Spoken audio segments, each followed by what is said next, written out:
Hello, everyone, and welcome to Captain Keaton of Keaton Reviews for all things The Legend of Zelda. I'm joined here today by Brian of igotkings to talk about The Legend of Zelda for the NES. Welcome, Brian. Thanks, Captain Keaton. Appreciate it. Thanks for having me on. I am honored. Talk some Zelda. Zelda 1, no less, for the NES.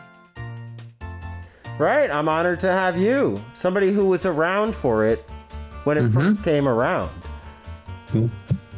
Those of I you certainly will. If you don't know Brian, make sure to check him out after the stream. Well, thank you. Thank you. That's nice. That's nice, Captain Keaton. Thanks for the plug. Before we get into it, really, I kind of just wanted you to shout your own channel out. What do you do here in the social media sphere?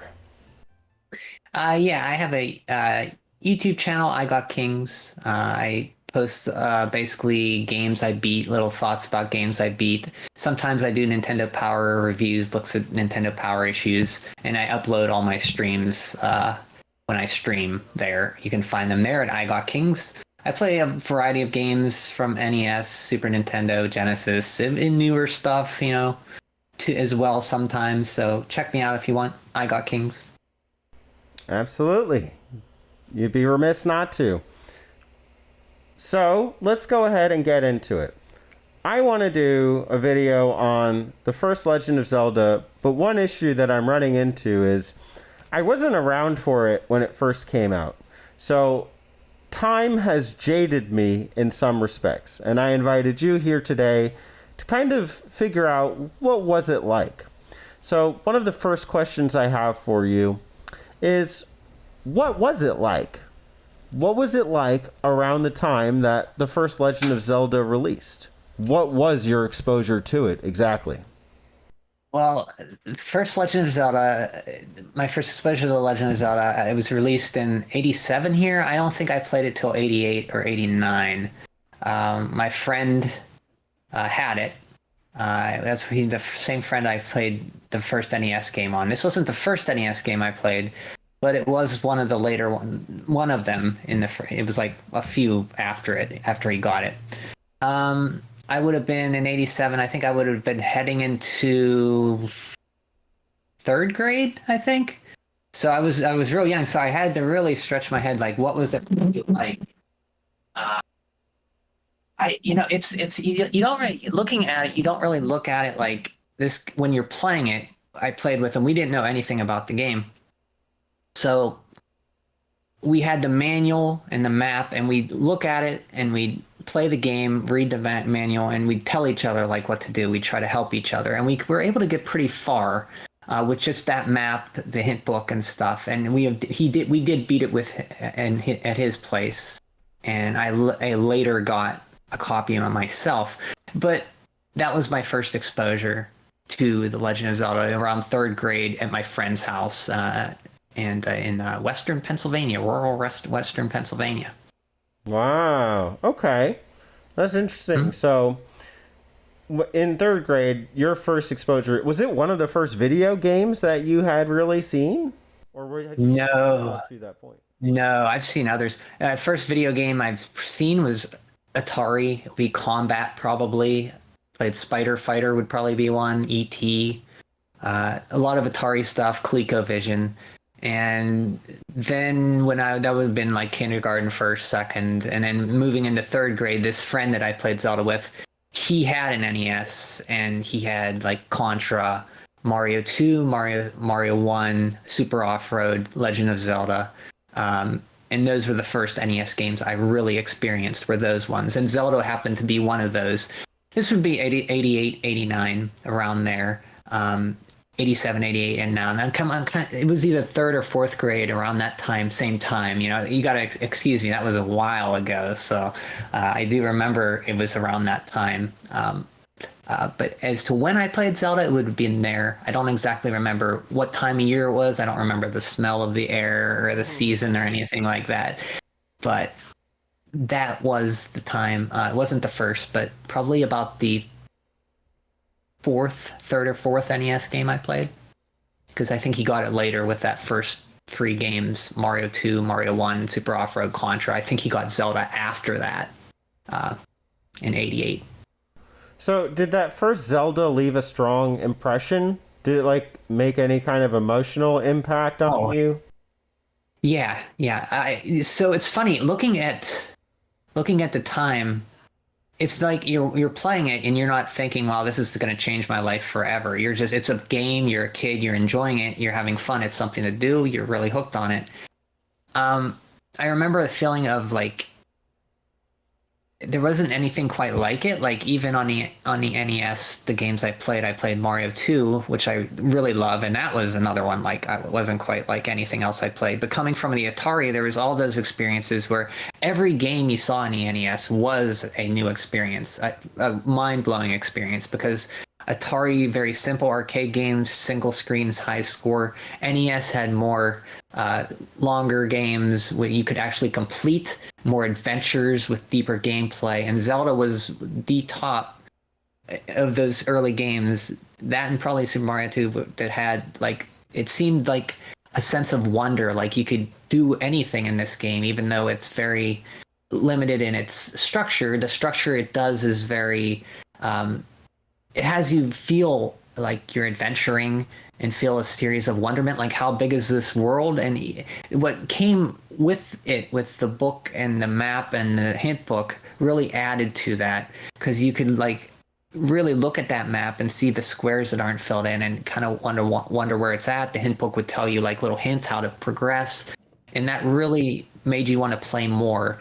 And once you found a dungeon, for example, that was pretty amazing. You know, you just out wandering. And I think a lot of Zeldas, one thing I wish newer Zeldas had was just wandering out and you just find a random dungeon you can walk into with no lead up or anything. You just stumble in it and you can go do it, or you can't do it.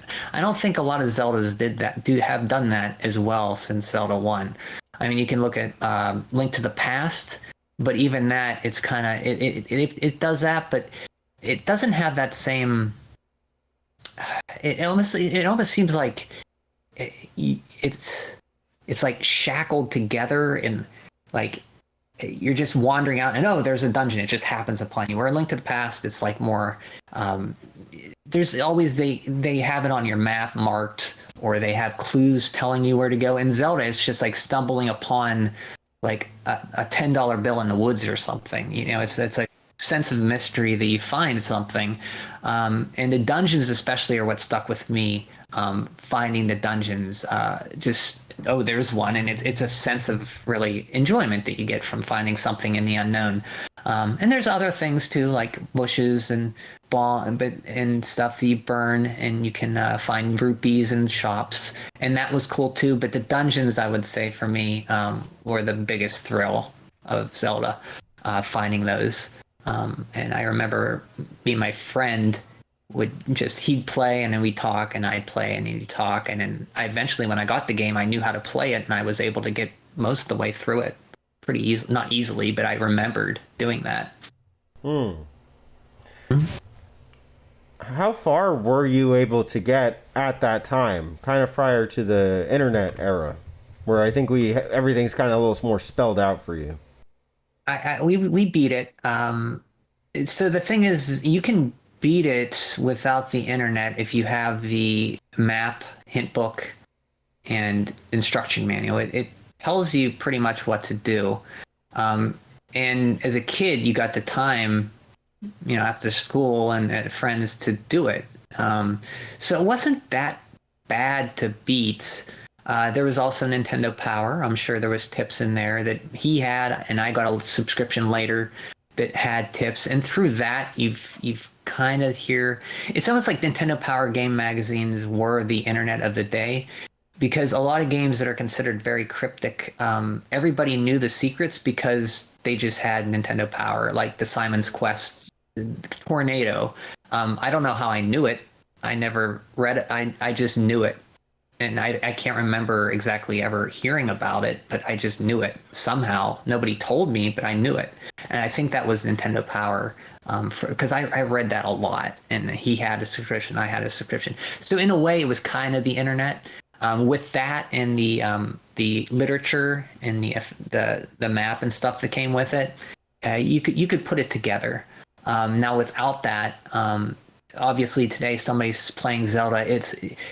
Nintendo's not new. The Nintendo Power is not here. It's not in the zeitgeist, if you will, like it was back then. You really have to search out that manual, map, and hint book that tells you how to get started, to get going. And you have to really want to do it and have to enjoy it. I think if you do that, you can get through it pretty well, at least mostly. There are some tricky parts, but I don't know. To answer your question, we did have, I can't remember what we had trouble on, but I know we had trouble, but it was just enjoyable, because that was 88. That was a while ago, but it was something that, we obviously liked the game a lot because we played it and he beat it. And then I eventually beat it. But it was just something in the zeitgeist, if I can say that again, but it was just Nintendo, not just Zelda, but Nintendo was popular in my little group of friends. That's how I got experience to video games. Nintendo Power Magazine, and him and my other friends all had Nintendo. And I'd say that era of Nintendo from 87 until 90, I'm going to say 93. 94 was the biggest time that I had friends close that all we did was talk about games. Sadly, it ended around high school. We kind of filtered apart. I went one way, they went another. That would have been the 64 era. We played some other 64 GoldenEye, but that was about it. But nothing like the early days of NES with Zelda and just magazines and talking when you're really young. I have a fond memory for that. Zelda's one of those games of a handful that really sticks with me. I wish I remembered more like what we talked about, but that was so long ago. I can say that it was very, very enjoyable to go through that with him and learn about the game, and it left a mark on me that I could talk about later. I don't want to go too far on this question, but when we wrap up, I have some other thoughts. Maybe I could. Yeah, no, that's a great answer. I love it. And you really are digging back deep, third grade. What do you like? Yeah, I'm trying to. Yeah, I mean, that was a while ago. So third grade. Yeah, you kind of talked about your friends, but I'm going to probe a little bit. What did your community slash, friends and anybody that you can really associate with the game at the time? It could be kids in school, it could be friends, it could be teachers. What were they saying about the first Zelda game? Nobody was saying it. No teachers, no parents. Kids were, and it was just me and that one friend that were doing it. I don't remember what we said. We were just playing the game. We liked it. So I don't really have much of an answer for that. So it's funny looking back at it now. Zelda is such a well-liked, well-respected NES game. But for me in 88, it was just a video game that we liked. It didn't have that quite cachet because it was the first one. It was just new. I only knew of him and some other people, some other friends that we hung out with, and they didn't have the game, or I didn't talk to them about it. So it was just me in that little sphere of him playing it. And I haven't talked to him in years to ask him that same question, or I couldn't talk to him before I came on here.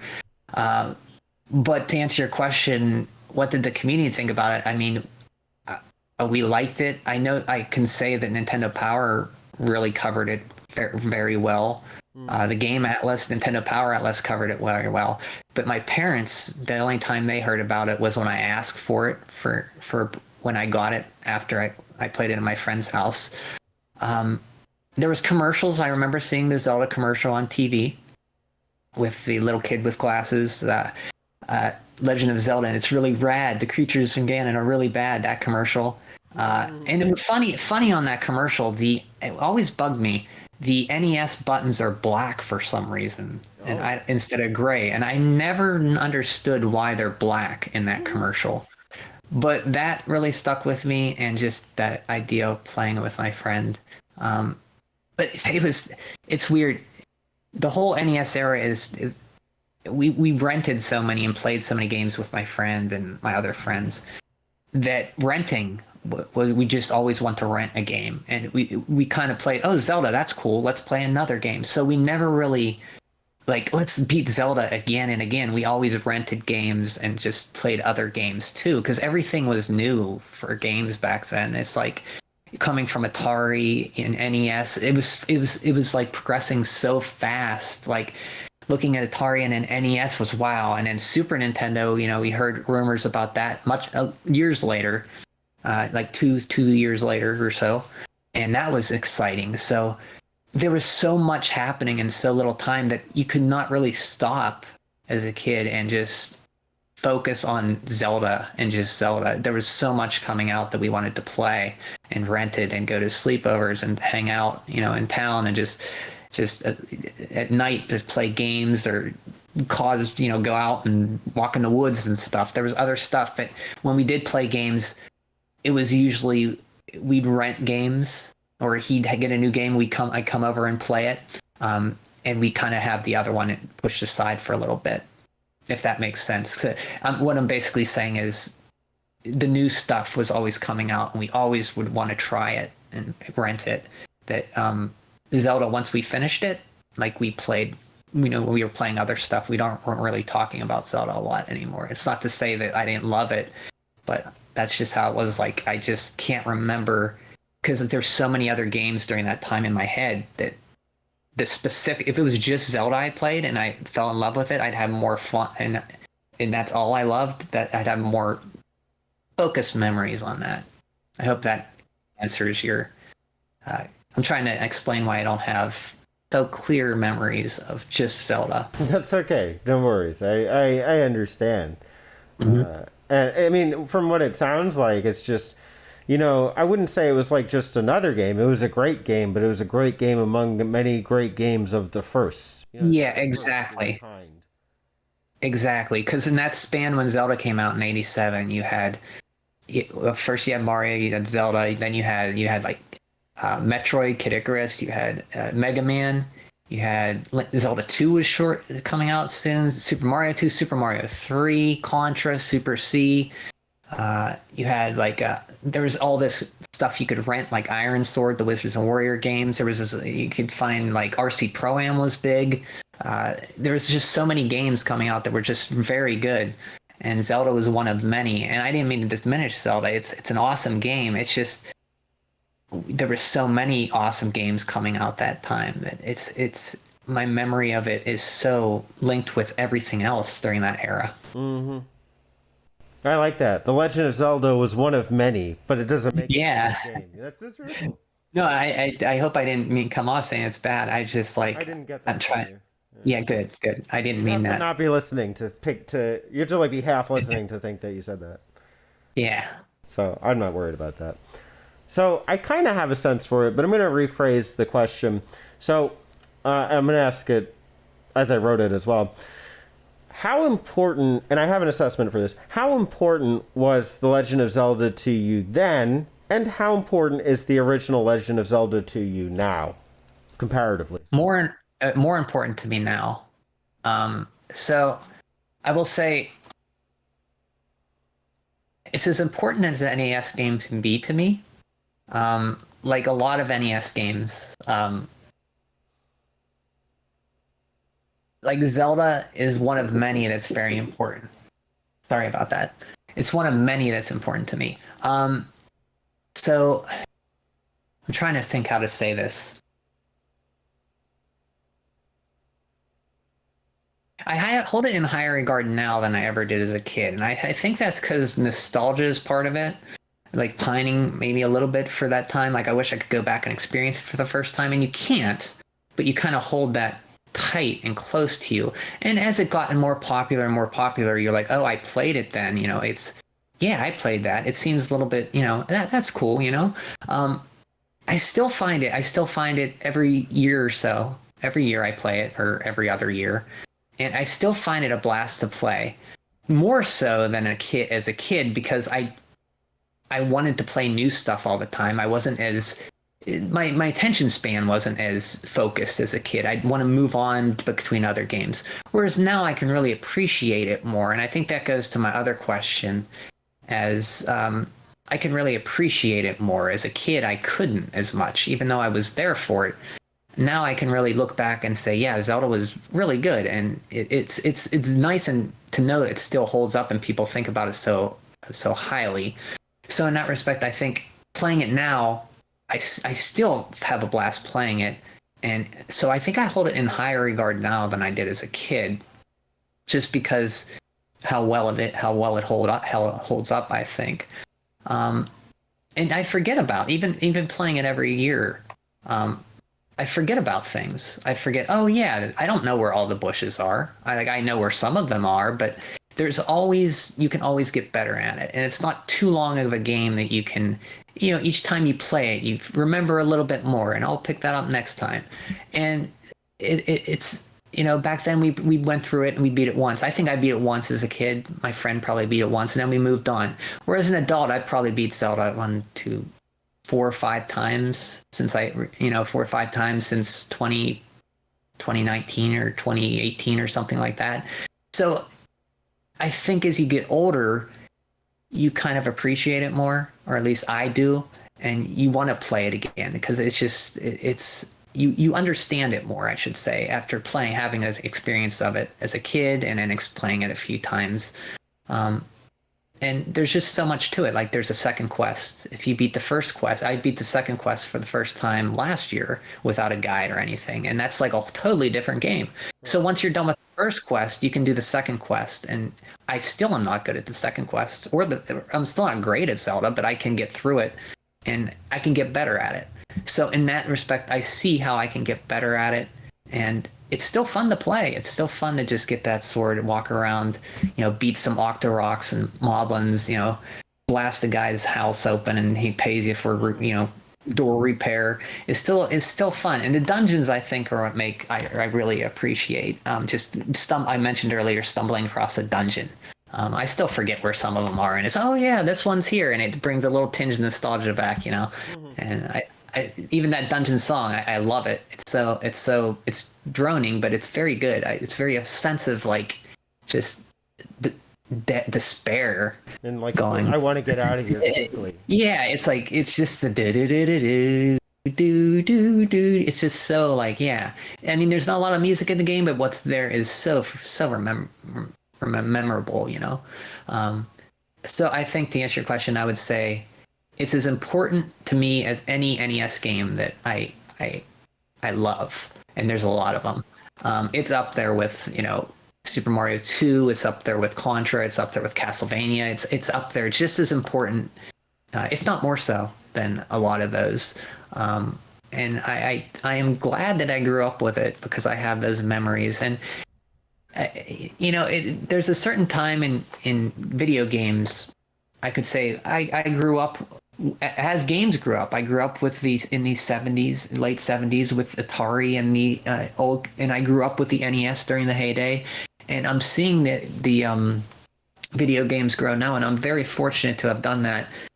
And I feel so blessed. This is going to sound cheesy, but I feel so blessed that I was able to play Zelda, and during the time that it was new, and experience it and keep experiencing it now, and hopefully till I'm in the retirement home playing with my friend next to me. We're playing Zelda. That would be great. Activating those brain cells. Yeah, where do I play the flute? How many Yeah. Did you know you can warp with the flute? Oh, I didn't know that. No way. Did you know every 10th enemy drops a bomb? What? I did not know that. Wow. Yeah, there's a tip. So let's do a 4.5. Question 4.5. What's the Zelda secret that you can share with the audience? Oh, yeah, sure. So if you're in a dungeon, I think this is true. Don't hold me to it. But if you're in a dungeon, I'm pretty sure, or a screen, if you leave one enemy alive, they won't respawn. They'll keep that one enemy on the screen. So if you're going through a hard part and there's like Lionels everywhere, if you leave one Lionel, you don't have to worry about 5 Lionels showing up. They'll just be that one. Okay. I'm pretty sure that's true. If it's not, I'm sorry. And it also, No more. What's another Just one. trick? Okay, just One one. per interview. All right. No, I get what you're saying. I mean, it sounds like you enjoyed it when you were young and you were curious, and like which kind of the experience leads you to think through anyway. It's like to be inquisitive. How do I get here? How can I progress further in this game? But Hmm. it sounds like you appreciate that more as the library of video games has diversified, changed, some for the better and some not as much. I think that Yeah, stands out, for it. that. Yeah, exactly. That's a good way to put it because seeing new games are great, but still playing the NES stuff, still nothing makes me happier than playing NES games, and Zelda's one of them. I think as games get bigger and more graphically intense and everything, it's still as something as simple as Zelda, 8-bit top-down adventure game, is very, very addictive. It's not a super long game. It's challenging enough. But right when you're thinking, oh man, this is great, it never overstays its welcome. It doesn't get too difficult. It has some teeth to it, but it's difficult enough to keep you engaged, and it's not super long either. It's still fills me with a little bit of wonderment whenever I play it. That's cool. We can kind of segue into the last question here. This game is hard. I played it twice now. The first time I really struggled. The second time you saw some of it. I succeeded without, using save states or abusing them. And so I think it's doable. But I think that the original Legend of Zelda still carries this reputation of being absurdly cryptic, of being way too challenging with the combat, and just overall having that characteristic NES difficulty. Would you advise players today or players who've never played The Legend of Zelda on NES to play it today? And if so, what do you think is the best way to go about it? Mm-hmm. So, short answer, yes. Long answer, I will say it depends upon the age of the person and what type of games they enjoy. If you're talking to somebody now who's my age, I don't know if you can just show Zelda to them and they'll play it. Or somebody who's like 13 or so, or 10 or 13. I don't think you can just give it to them and have them play. Their games are so different now. Not different, but there's so many games vying for their attention. They're not going to sit down and put the time into something figuring out Zelda right now. Now, if they're interested in NES games and they haven't played Zelda or they're curious about it, I would say definitely play it, even if they're 10, 11, 12 and they're interested in it. I will say one thing. I think to play it, you really have to, I strongly believe you should read the manual and find the hint book and map for it, because that tells a lot about the game. You should, that way you can experience as close to as it was to when it was released. If you just get a ROM of it in a list of many and you don't have any guide or manual or hint book, you're going to play it, get the sword, wander around, and what do I do? And then put it down. Reading the material, I can't stress this enough, reading this map, looking at the map, reading the instruction booklet, looking at the hint stuff if you get stuck, really solidified that experience for me, especially as a kid. It really made me felt like I was making progress even when I wasn't, because it kept me wondering, oh, well, look at this, they're talking about this, maybe I can get there, or oh, there's a dungeon here. They kind of follow you through the whole first two dungeons, I think, and that gives you a little slice of what to do. So I would advise, even if this 10-year-old was interested in it, because you got to think, like, kids today have so much vying for their time. They have mobile devices, a computer in their pocket. They really have to want to do it. But if they're interested in older NES games, or they're a Zelda fan and they play Breath of the Wild and they want to see where it's really started, I would highly recommend they play them. As to how to play them, I switch online, obviously, but it's so hard to play Zelda without the D-pad. You really need a D-pad for Zelda, and it makes the game so much harder when you use the Joy-Cons. So I would say recommend that, but only if you have a Pro controller or a Nintendo NES online controller or something to play it, because it's so hard to play with those segmented Joy-Con buttons. An older person, like in their 30s, who hasn't played Zelda, I'm sure, yeah, I'd recommend it if they're curious. They have to be curious, though. You can't just put a game say, here, play Zelda, and then just throw it to them, because it's a lot to do. It's a tough game, like you said. And until you figure out what they want of you, you're going to die and wander around. And some people don't want to do that. So you really have to kind of guide them, or, give them the best intro to it. And I think downloading that manual and looking at it and reading it, that would help. And if they get it and get through with like the first dungeon and are still interested, I think then they'll go further. So to answer your question, I would recommend it, but there's some caveats. It's so different. The world's so different now with games. It's hard to just. Some people might not want to deal with that stuff, and that's fine. But if you are the person who wants to deal with an older game, and some of the quirkiness with it and the lack of direction, just know that a lot of old games demand a lot of gameplay from you, but they're pretty short. If you like the gameplay loop of Zelda, and you can get used to the battling and how burning one bush or finding a secret in each stage, there's usually something, then you'll probably beat it. And it's not a long game. It has some challenge, like you said, but if you enjoy it, just know that all NES games, they're always said to be hard, and they are very hard.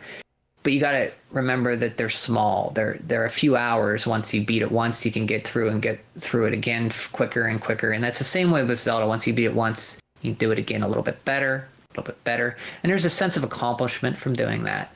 It doesn't demand a lot of your time, and you can improve each time. And I think Zelda is a good game for that, among others. But yeah, I would recommend it. Well, thanks, Brian of igotkings. Before You're welcome. close off here, I just wanted to know, is there any last things you wanted to get off your chest about as The Legend of Zelda 1986 or 5, I think, on the Famicom system? Yeah, it was like it was like 87 here, I believe. I think 80. Yeah, it was like earlier in Japan. But I will say, I watched the YouTube, the commercial for the old Zelda, Legend of Zelda, with the kid with the glasses. Legend of Zelda, it's really rad. Watch that. If you're interested in the game, I'm sure everybody here has played it, but if you're interested in the game, maybe look up that manual and read it. See if that's something you want to. You can find it easily online. And then find the hint book. You can find it in the map. Just look at it before you play it and read it, and see if that's something that interests you. Maybe watch a little video of just a random play, just see what somebody's doing on it, just to see if that piques your interest. And Zelda is a game that, it's still going strong. They're still good games, but Zelda 1's a very important game to lots of people, including me. People who are my age, people who are younger, even finding it, and people, teenagers, young adults, in their 20s, 30s, it still sticks with you. And I think if somebody plays Breath of the Wild today and they like it, maybe go back and look at Zelda 1 and give it a shot. You'll probably get something out of it, just a little bit, or get a little bit of linkage to Breath of the Wild at least, and appreciate Zelda more going forward. It's a great game, still holds up, and I'm happy I was able to play it then. I look back at it fondly, and very, very fortunate to have played it. I can't stress that much how happy I am to have played it growing up. Excellent. Thanks, Brian. Thanks, Captain Keaton. All right, Brian, if you were Link and you had a voice, how would you sign off this episode?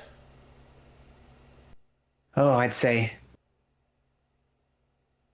yeah, go for it.